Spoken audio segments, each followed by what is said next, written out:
Salut, c'est Sarah de Beauté Ratée et aujourd'hui on fait le maquillage de Marion Cotillard quand elle est passée dans Taratata.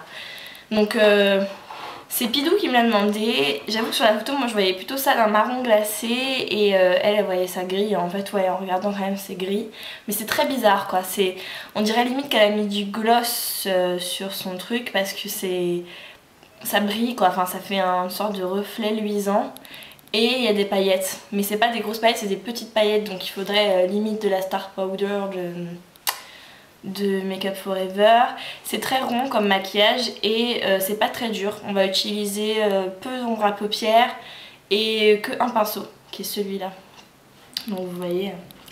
Donc j'ai commencé au début par une ombre à paupières de chez ELF qui s'appelle Crépuscule et en fait c'est un gris très foncé.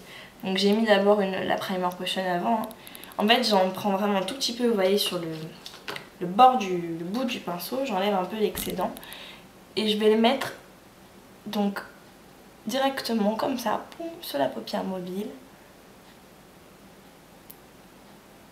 Un peu à l'arrache. Et en fait, pourquoi j'ai fait comme ça et pas avec un pinceau plat comme on fait d'habitude ? Tout simplement parce que ça donne un petit côté transparent à la couleur, c'est moins opaque que quand on pose à plat. Et en plus, c'est plus fumé quoi, c'est plus... Je sais pas trop comment vous expliquer, c'est moins net, on va dire ça comme ça. C'est moins net, c'est vrai que elle c'est assez flou quoi, son maquillage c'est assez... Donc voilà pourquoi j'ai fait ça comme ça. Donc j'ai pas dit quel pinceau c'était, mais c'est un pinceau blender en fait, c'est le E25 de Sigma, c'est l'équivalent du 217 de chez MAC. Et voilà quoi, donc hop, on passe dans le creux, pareil, et ça commence le travail d'estompe quoi, c'est ça qui est un peu magique. Par contre, ça a tendance à laisser un petit blanc à la racine des cils, donc quand même on insiste un petit peu sur cette zone. Voilà, donc là on a quelque chose de gris, de foncé, et de plutôt joli je dois dire, et elle fait pas vraiment une forme un peu comme ça, c'est assez rond son maquillage, donc on va pas trop saouler, on va laisser un petit peu comme ça. Voilà. Et pour donner le côté un peu luisant à la chose, un peu miroitant, j'ai utilisé la palette 88 couleurs et le gris métallisé.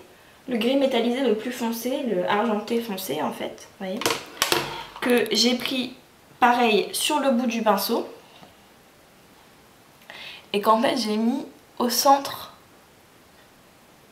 de la paupière.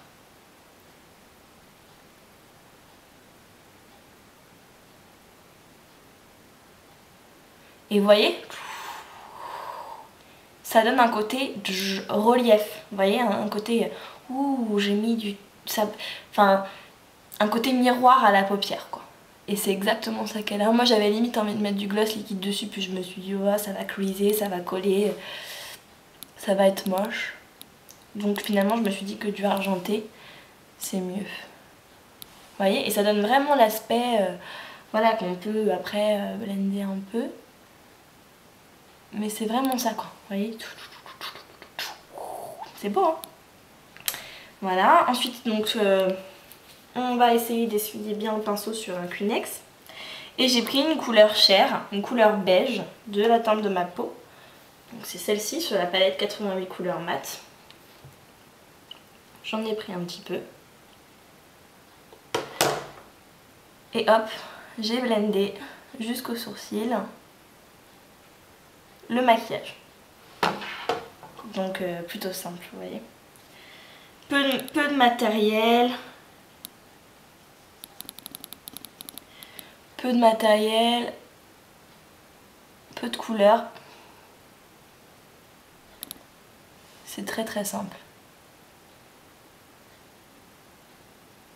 Voilà. Et ensuite, parce que ce n'est pas fini, on veut les paillettes. Donc là j'ai utilisé un fard à paupières de chez Bourjois qui s'appelle donc 92 gris pailleté.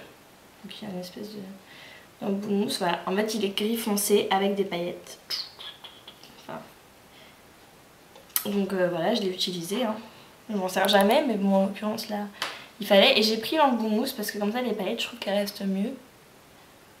Et je l'ai posé en aplat sur toute la paupière mobile. Par-dessus le travail de gris qu'on a fait, tout. Mais vous voyez, ça fait bien le côté pailleté, le côté luisant, il est toujours là. Et je trouve que c'est un peu ça qu'elle a. Après, j'ai pris quand même un autre pinceau, le pinceau crayon, le E30 de Sigma. Et je vais reprendre ce gris foncé de chez ELF, donc qui est la teinte crépuscule. J'en prends vraiment un tout petit bout sur le bout du pinceau, tout petit peu. Et on passe sur le ras-de-cils inférieur. Donc au ras-de-cils inférieur, elle a quelque chose de très diffus. Là aussi très transparent, mais d'assez large. Donc on n'hésite pas. On va faire quelque chose qui ressemble un peu à ce qu'elle a. Donc c'est pas dur, hein, vous voyez, c'est quasiment fini. Elle a... Enfin... C'est assez simple et en même temps assez efficace, je trouve. J'aime bien en fait. Et j'ai pas réussi à voir si elle avait mis du crayon ou pas sur la muqueuse. Moi je trouve ça bizarre sans crayon, donc j'en mets vite fait.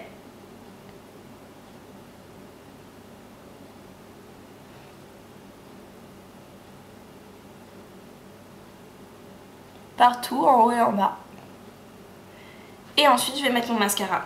Elle a pas de faux cils, donc c'est dommage. Mais moi ce soir je vais à une soirée, je pense pas que je vais me démaquiller pour me remaquiller, je pense que je vais rester comme ça. Mais je mettrai des faux cils par contre. Bon bah voilà, c'est fini. Alors sur les joues elle a un blush rose très discret, donc j'ai opté pour l'Occitane Valse de Vienne. Un rose très discret. Sur les lèvres elle a un gloss rose clair aussi et j'ai pris le Baby Doll de ELF. Voilà, donc c'est Marion Cotillard, vu par moi, à Taratata, quand elle chantait Velvet Cold is mine, enfin voilà. Bref, salut. Et la prochaine fois c'est Rihanna sur le Grand Journal.